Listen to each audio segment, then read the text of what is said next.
Hey everyone, I'm Eric. Welcome back to another episode of the SDR Game podcast. Today my guest is Eddie Fang, Sales Development Lead at Qualifi. Eddie, welcome to the show. Hi, thank you for having me, Ulrich. Excited to be here. Thank you. And of course, I'm glad to have you here today. And before we start talking about what you're doing, and actually for the episode, and just to have some context for people, so you just started the role 2 days ago, for your new role at Qualified 2 days ago, but we're going to focus the episode on what you are doing at ServiceCore, to talk about your process there. Okay? Yeah, definitely excited. So before we start talking about what you're doing there, ServiceCore, sorry, and just my notes I said ServiceCore, but it's ServiceCore. So, and can you introduce yourself for the audience? Yeah, my name is Eddie Fang. At ServiceCore, I was a BDR II over there, and now just pretty much the next level up from just BDR one. When you first get hired, so it's almost like a senior level, and and then from there, now recently I did start a new role as a sales development team lead at Qualifi. But we're definitely talking about my experience at ServiceCore. Can you explain what ServiceCore does? Yeah, so ServiceCore is a platform. You could think of it as an all-encompassing tool, that's a CRM for that cater to the liquid waste industry. That also help them with a lot of the operation side of things. So when it comes to handling their planning their jobs and scheduling their jobs, also when it comes to inventory management, understanding where their product is at all times, and also helping them with reducing the time it takes to do their billing, and it also kind of helped them manage their customers as well, and keeping that in order. What was the size of ServiceCore? In terms of headcount? They were growing pretty rapidly. I think they were right before I left. I think they were almost 100 employees now, getting close to that. Yeah, so they're definitely growing and going up. And what was the size of the BDR team? So there was five of us total, and then we were led by our director. And did you have any structure on the team? Did you have any territories or specific segments? No, we just all kind of worked our own accounts. Everything was free game when it comes to the whole United States and Canada, and yeah, we're just working the accounts that weren't worked by other people, other members of the team. Did you have any rules of engagement for the seconds? Or? I mean, rules of engagement. So most likely, we would just have anyone that was in sequence and in the working status, that was accounts that are being worked by someone, and then anything that was within a certain time frame, it was free game to anyone. You mentioned you were a BDR two there, and when you say BDR, were you focusing only on outbound? Did you have also inbound leads to manage? Or? Yeah, I was at the time I was actually the only one focusing on inbound. So I would do both outbound and inbound there. And did you focus on a specific segment? I say for the team, it was a free game for that, but did you have a specific focus for you on the size of the companies you were going after?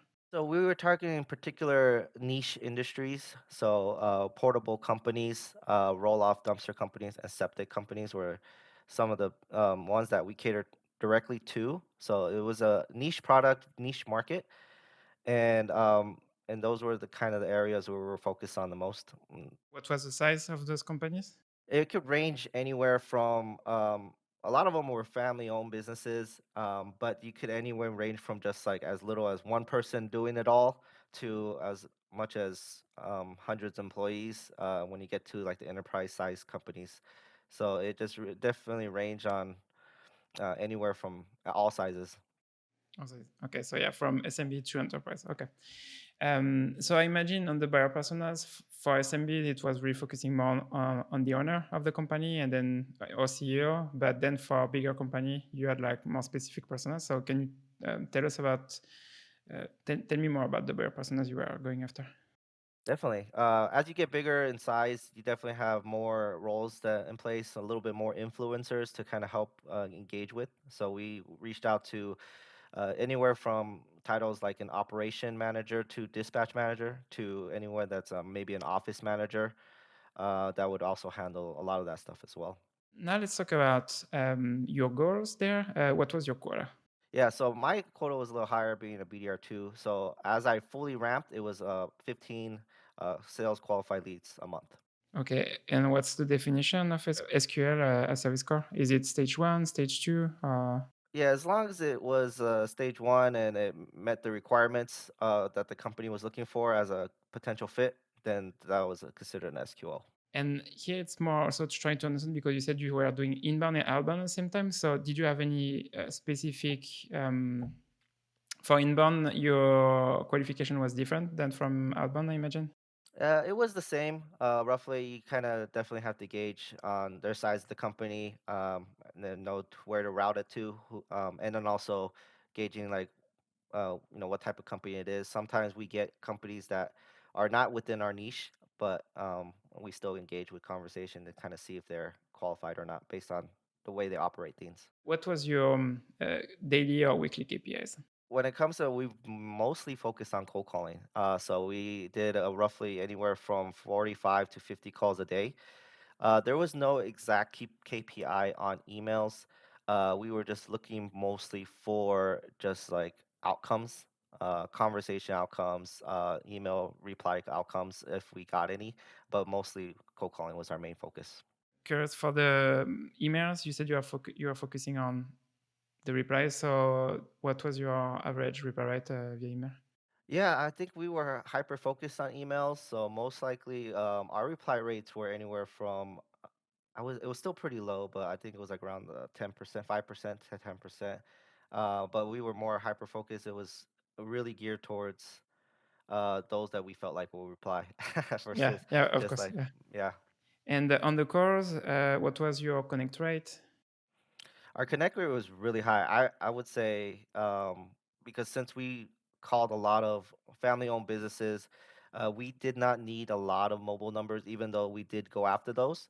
But even just calling the business line, we are able to get in contact with who we want to speak with. So our connect rates are through the roof. Obviously, I don't know exact percentages, but it's an upward at 70, 80% connect rates. Wow, that's insane. Yeah, Okay, yeah, that's great. yeah.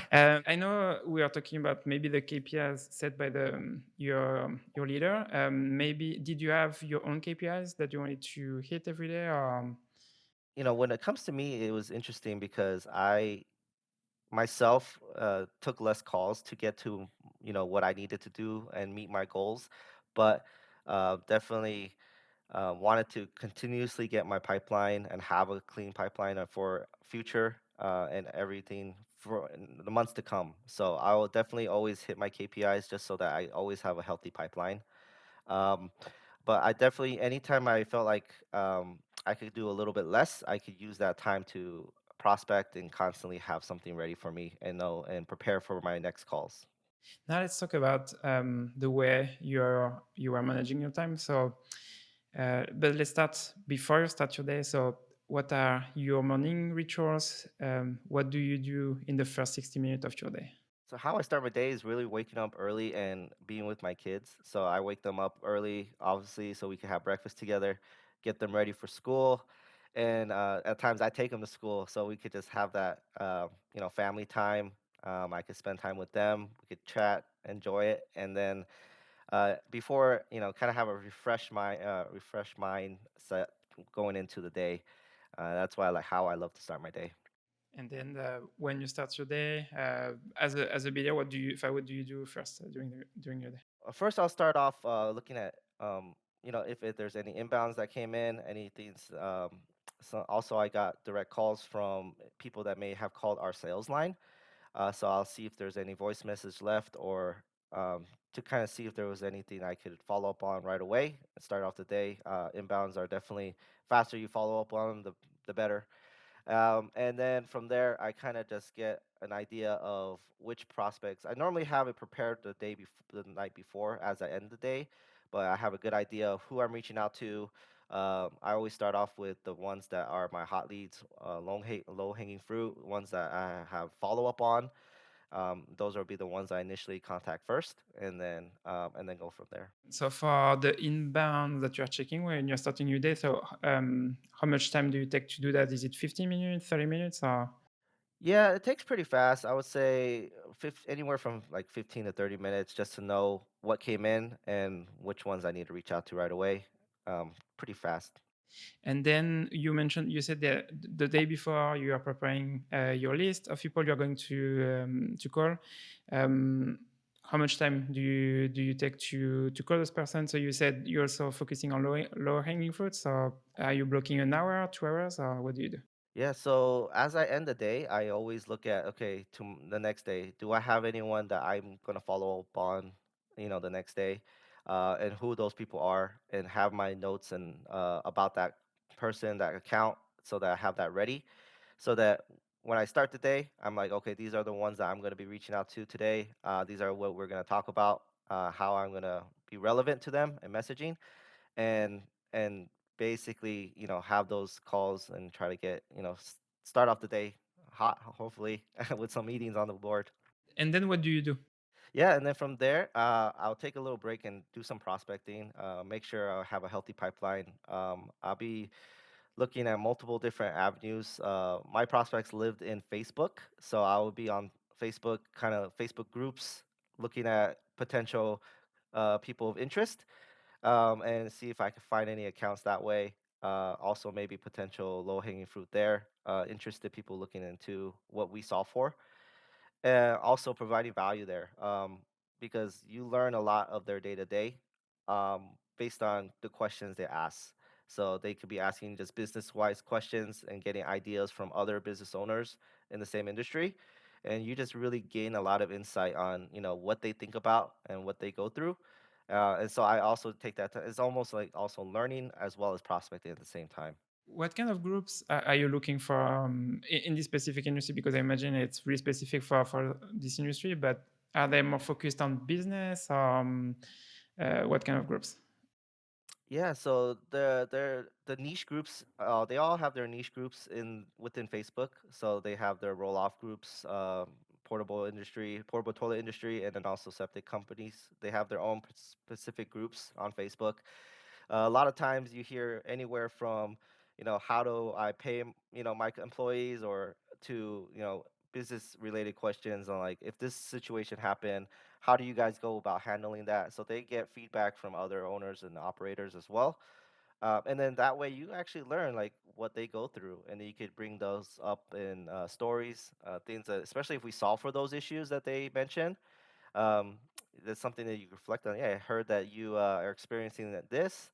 How are you going about solving that right now? And we could bring up conversation. You do some Facebook instead of LinkedIn, I imagine. Uh-huh.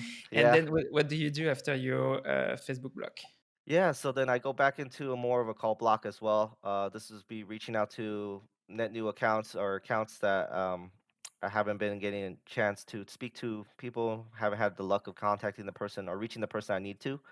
Uh, and I'll be just those will be like the rest of my calls for the rest of the day, and be focusing on that. How many calls do you make per call block, actually? 30 or something like Yeah, that?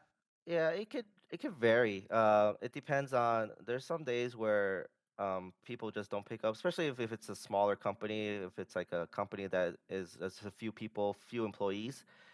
Sometimes they're out in the field, they're all out in the day doing the job, so they might be less likely to pick up the phone.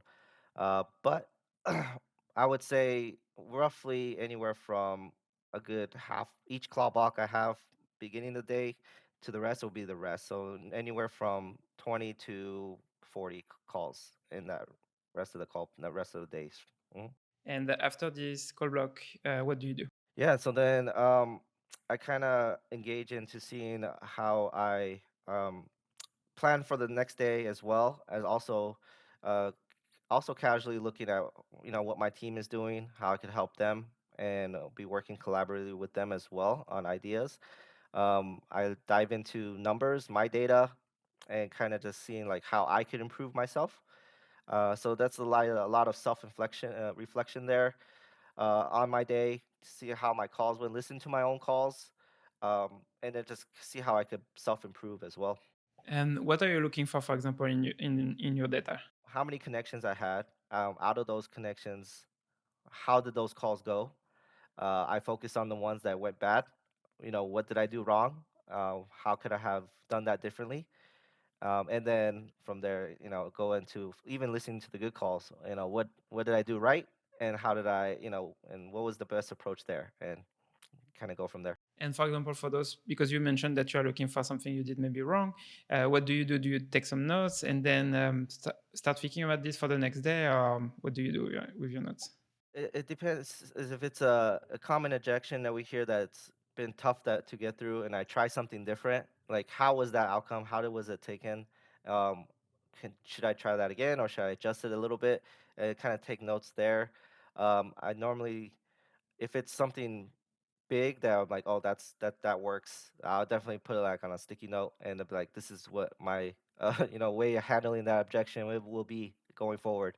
And can you tell us when you said, because you said at the end of the day you are preparing your next day, so do you have a checklist to prep your next day?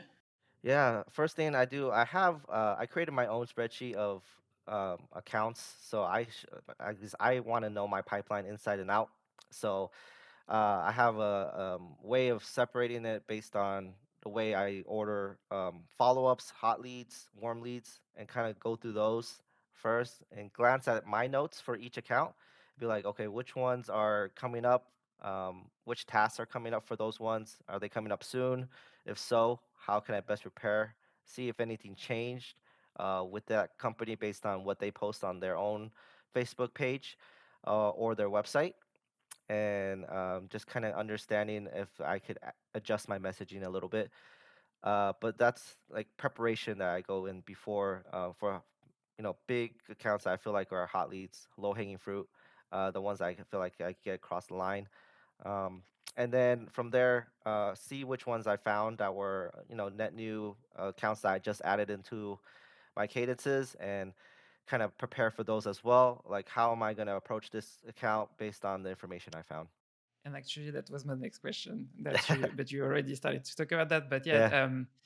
let's take the example of a net new account. So you said you think about how you're going to approach this account. So let's say, can you give me an example of a net new accounts you prospected recently, and what did you look when you started to reach out to this account? It could come from various things. I like to look at old accounts that haven't been worked in a long time, and kind of see, what went wrong. Why did we end up either not following up anymore? Why were they not interested? Whatever the case was, and kind of dig into that. And has things changed with this company? Have they grown based on the information I got from past conversations, past call recordings? And then kind of develop a way to figure out how do I approach this account going forward. Or if it was one that came from social, like from Facebook, what did they post about? What did they talk about? And why am I reaching out to this account now based on what they talked about on one of the Facebook groups or on their Facebook page, their own business page? And I think it makes sense also what you mentioned about you said if it's an account that no one was reaching out to recently, you want to see if there is any change, because sometimes that was sometime what I was seeing at Chili Pepper. Actually, some accounts were not reached out to because no one was contacting this account. But then you can find some good accounts. Obviously, not all of them are great fit, but sometimes you Hmm. can find an account that grew since in the past 6 months. So that's a really good one. Yeah, definitely. You started to talk about that. You have your own spreadsheet to do that, but how do you prioritize your accounts? I create a spreadsheet for myself. I think it works best for me. I know sales engagement platforms all have ways to keep notes, set up, reminders and tasks to set in the future. But I just like to glance at my a way where you could glance at all my accounts in one page, all with like easy to access notes, so that I'll be like, okay, these are the ones that are coming up. I need to prepare for those. Um, and get ready to have a good conversation, understand how the conversation went before, how I can make sure it comes out a little bit better than before, because obviously at the time I was probably a little bit newer in the company. My questions and the way I was going around my framework was a little bit different, so definitely looking at how I could adjust to make sure it comes out at a better outcome. And yeah, and it's all in one area where I could just kind of glance at those notes really easily versus like going to each page on an Excel engagement platform. Actually, that's just a comment about this, but yeah, I don't know why, but it's missing this Hmm. in Outreach or Sales Love. You can do that Yeah, actually. So maybe there is a tax, but not sure if it's the best way to manage your prospecting pipeline this way. But yeah, so what I'm understanding here is you're more focused, you're more prioritizing your outreach based on your engagement with your accounts, right? yeah, definitely. Yeah. Okay. Do you have any other ways to prioritize your accounts? The biggest way is that I hyper focus on those. Um, I just like having everything in one area where I could see it, versus without having to switch to different pages, different like account, clicking on each account page, just to collect notes. And that's the best way for me to find like hyper prioritize what I'm gonna do for the next day. Which I have different tabs in my spreadsheets for hot leads to the ones I just added that I'm working, and then why did I just add those? What made me add those accounts, and then kind of focus there. Okay. And now let's talk about your prospects inside of account. So maybe imagine a small business. Maybe you have one or two contacts. So here it's pretty straightforward. But for your bigger accounts, so how do you prioritize your prospects inside this account? Is it more based on the seniority of the person? Is it more based on engagement? When it comes to the bigger accounts, definitely I like to try to go from down up. So I like to reach for like yeah, I like to go for influencers because they're gonna be easier to get a hold of than an owner from a bigger company, and they're also gonna be more likely to talk because they don't get crazy amount of emails, crazy amount of cold calls, right? So I like to engage with them, learn more about the company, their processes, and then also if I could get them interested and be kind of an influence there if they're and if they like the product, they could be my best, co-salesman to get in front of those I want to talk to higher up. So do you map your accounts every time with your bigger accounts? Or When it comes to mapping, I just kind of understand who is at what position and who I want to target first, and see if I can get a hold of them. And then I don't try to multi-thread. I don't like to attack all of them at the same time. I like to reach each individual first and see how well I do with that particular person, and then work my way up. how do you pick this person? Because I imagine if you are focusing more people who are on the field, you will have maybe more people to reach out to. So how do you pick this person? Yeah, I would just kind of see based on their job title and most likely which one will most likely pick up. So office manager, being in the office will most likely be able to be more easily get a hold of, so that we could have a chat and I could learn more. Yeah, and that's a good strategy because, like you mentioned, it's maybe easier to talk first to someone instead of trying to chase someone that maybe won't pick up the phone. In fact, maybe the person will pick up the phone, but you are more, like you said earlier, your connect rate is pretty high, and that's why also that's really good. Okay, uh, and actually, that's a really good transition for the rest. So you said now we're going to focus more on your outreach. So you started to talk about you're more focused on the bottom-up approach, and I think that's really interesting because sometimes I have the opposite. They prefer to go top-down. Actually, are you focusing just on the phone? I imagine on those prospects, or do you use other channels with We an yeah office manager, for example? yeah, phones is our biggest thing. Also, we do emails as well, but phones is our big major focus. And I'm the type that likes to collect as much information as I can, so that if I were to reach someone that's higher up, I have something to kind of show that I've done my research, that I understand what their company is going through, and it'll be more relevant in my eyes, to them. How many touches do you have? Do you have different currencies based on if it's a decision maker or if it's an influencer? Do we have different cadences? No, we have the same cadence, but we adjust our emails a little bit differently with different templates based on if it's influencer or a different decision maker based on their role. But yeah, our sequences, our cadences are the same because based on since we're mostly focused on calls for sure. How many touch points do you have on a cadence? We have roughly up to when it comes to emails and calls incorporated, it's roughly about 15 steps. And how long is the cadence? It's roughly, I think it's almost a month or like 21 days or so, roughly just a little shy under a month. And we normally don't reach to those last steps because we get such high call connectivity. Yeah, you get replaced before that. Okay, yeah. Um, and so you said it's if it's really focused on the phone. So I imagine is it first touch? Is it like a phone call? Yeah, first touch is definitely a phone call. If we could get a hold of them, call and talk to them, that's our biggest thing. And if we can't, then obviously then email will be the next step, follow up day one. Okay, so you Hmm. have two touches on day one.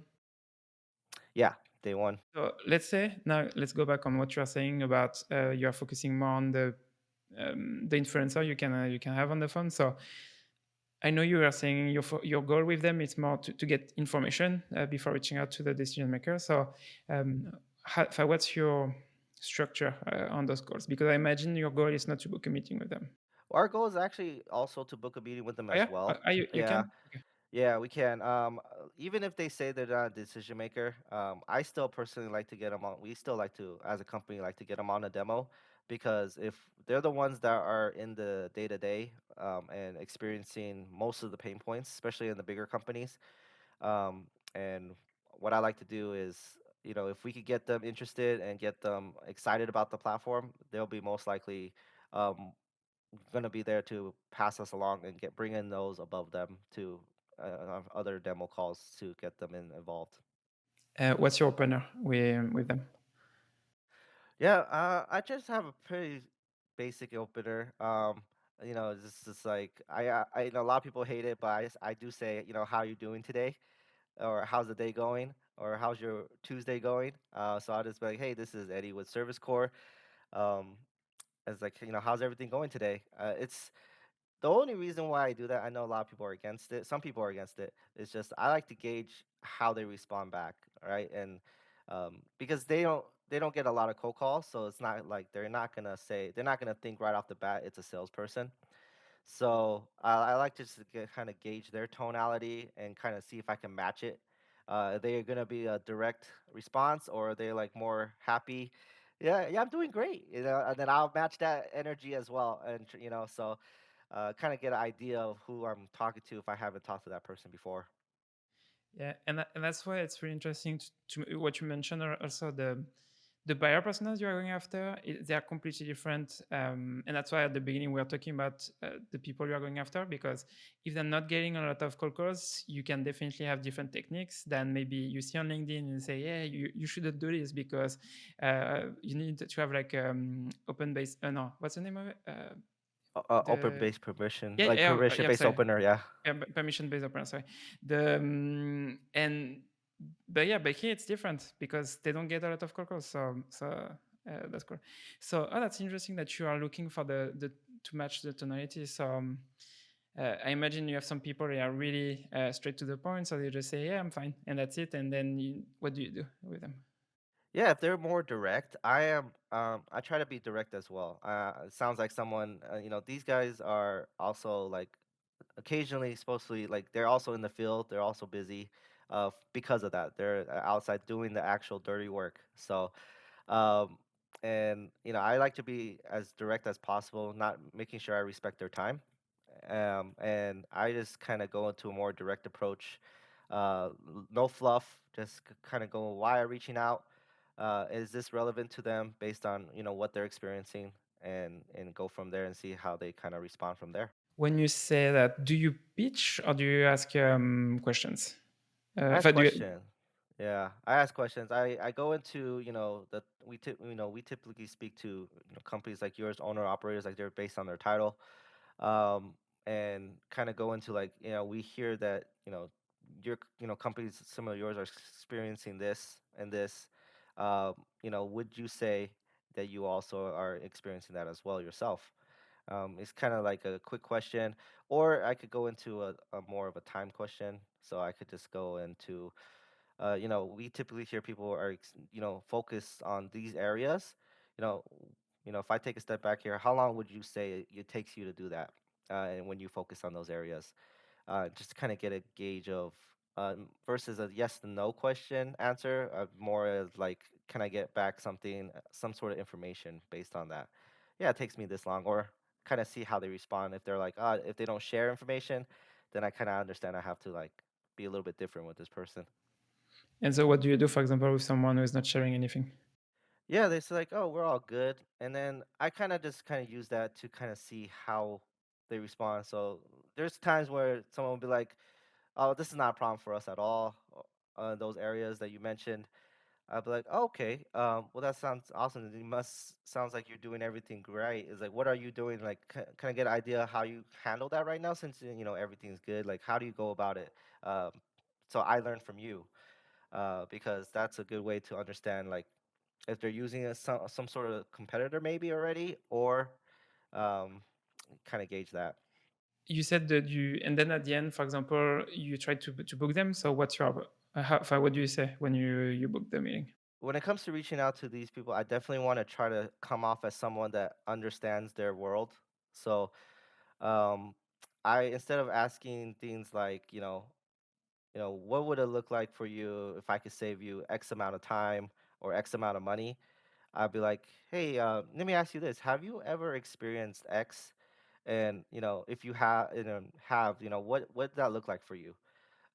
Because that's we solve for. So like I want to see if they experience it, and I give them like exact examples, right? So for example, like for a roll off company, I could just be like, have you ever experienced a time where when you know took a dumpster to a dump site, and you were charged for over tonnage or materials were in there that was not supposed to be?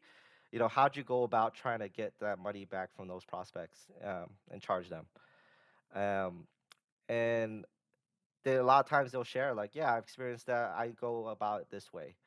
So I'm showing I know the industry a little bit. I know what they go through, and then when they explain they experience that, and then I'll be like, and that's kind of how I close them. Like, would you be open to just be showing you exactly how we solve for that situation, and then bring it up that way? And that's my biggest close right there. Which is good. Yeah, it's a really good example to show them. Maybe because I know as a BDR, generally we don't do this job, and when you show them with the question you're asking, that you understand the pain they're facing, so it's easier to say to get to pick their curiosity. Hmm. Definitely. When we're preparing this episode, you mentioned your two top objections you get on the phone. So generally, it's the first one is they say they are too small. So what do you say when they say that? Yeah, I like to dive deeper into what they mean by too small. Um, right? So I'd be like, okay, so what do you mean by too small? Is it because like we kind of gauge size companies by how many trucks they operate and how many drivers they have?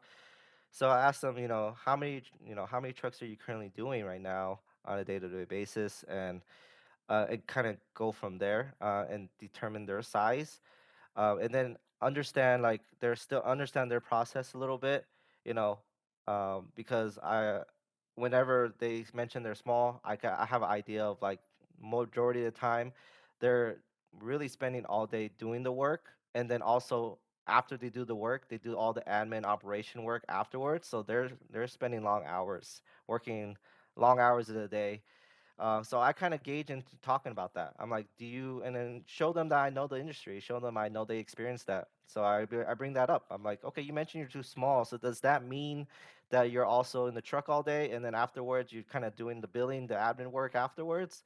Like, how long would you typically be doing that on a day, on a normal day? Like, are you working all the way till, 10 o'clock at night from 6 o'clock in the morning?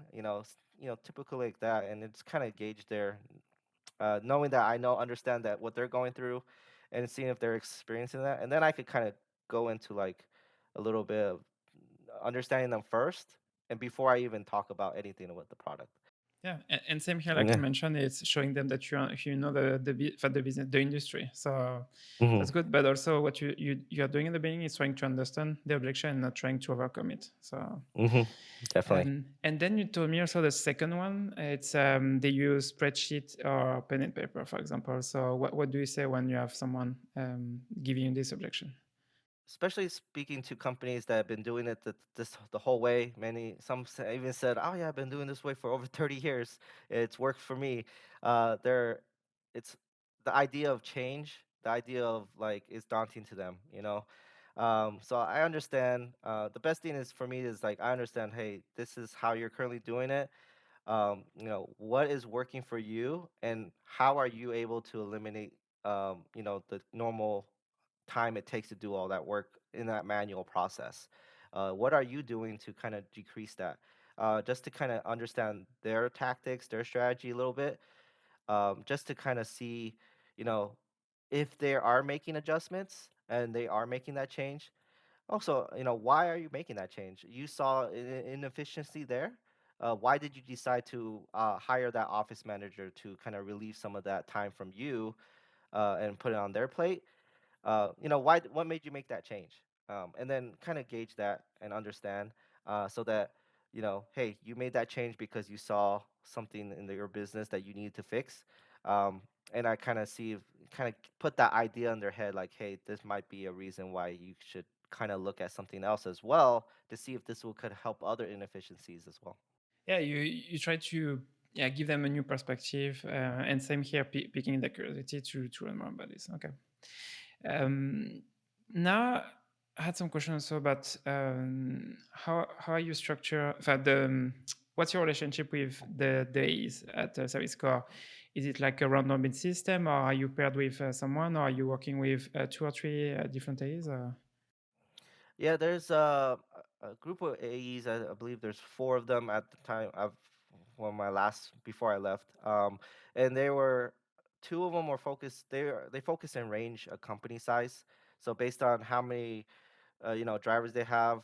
We have two that's worked in the like more of the smaller market. We have, and then the others work in the like the bigger range. So we have like ranges, and it is a round robin between the ranges. So also, if for some any reason it conflicts with time for the ones that work in the bigger ranges, some of the one AEs that work the smaller ranges will also be able to have a chance at those bigger accounts. Did you have any one-on-ones with them? Or, I personally did have some, I like they like to we like to schedule it with them and learn from them as well. After calls or anytime I book a meeting myself, I debrief with them. I make sure that there is a good SDR to AE handoff, pass all the information I know I received from that particular person in that company so that they don't have to re-ask any of those questions. And they have all the information I have so that they could just focus on the questions that make sense for them to get a chance to close the deal. And and also making sure I hand off appropriately through email with the prospect as well. Just be like, hey, this is the person that you're going to be speaking with. This is what we discussed, and he has all the information that we discussed as well. So I let him know too that hey, this person understands everything we talked about, and look forward to having a good conversation with them. now we are almost at the end of the episode. What's your favorite resource to grow and learn as an SDR? Yeah, my biggest one as that worked for me as SDR was similar things like this, like a podcast. I love listening to podcasts and or webinars. It's very similar because when they explain things or talk about them, they kind of go more into detail their thought process and why they decided to do the way they decided to do it that way, so that I could structure it and take it in a way that I can learn from it and adjust it to how it will work for me. And that was the my biggest ways of learning. So I love listening to podcasts and webinars to just kind of learn from those that are having success and what worked for them and their mindset behind why they made those decisions. Do you have a favorite podcast or a favorite webinar? Um, it's I wouldn't say it's a favorite. I would say I enjoy all of them. Anytime I see a new sales one, I engage with it and I listen in. I'll definitely 30 minutes President Club. I listen to the Outbound Squad with Jason Bay. I listened to that one. Also this one. Once I found out about that one, I started listening to your podcast, SDR Game. Um, I think there was another one with Charlotte, I think it was called like sales and marketing. I forgot. I just found out about that one. So I engage with all of them, and anytime it's a topic that relates to me, I would listen to those episodes. In your tech stack, and it can be at ServiceCore or at Qualifi, what's your favorite tool? My favorite tool, I love the sales and engagement platforms.